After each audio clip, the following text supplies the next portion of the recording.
کمزوروں کی سب سے بڑی کمزوری یہ ہے کہ وہ سوچ لیتے ہیں کہ ہم کمزور پیدا ہی ہوئے ہیں، کمزور ہیں اور کمزور ہی رہیں گے۔ اسی کا نام خود فراموشی ہے، یعنی خود کو ہی نہ پہچاننا، اور یہ خود فراموشی نتیجہ ہے خدا فراموشی کا، یعنی اللہ طاقت والے کو نہ پہچاننے کا۔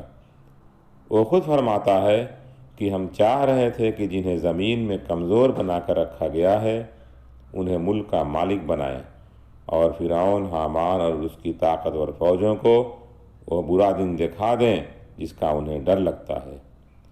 حضرت موسیٰ علیہ السلام اور ان پر ایمان لانے والے کمزوروں کو معلوم نہیں تھا، لیکن فیصلہ ہو چکا تھا، صرف امپلیمنٹ باقی تھا، اور دنیا نے دیکھا کہ کمزور دریا پار کر گئے، اور فرعون اپنے پورے لاؤ لشکر کے ساتھ دریا میں غرق ہو گیا۔ پھر ایک بار اہل ایمان جو کمزور ہیں یقین رکھیں کہ ان کے ساتھ کائنات کی سب سے طاقتور ذات ہے۔ وہ خدا اپنا فیصلہ پھر کر چکا ہے، صرف امپلیمنٹ باقی ہے۔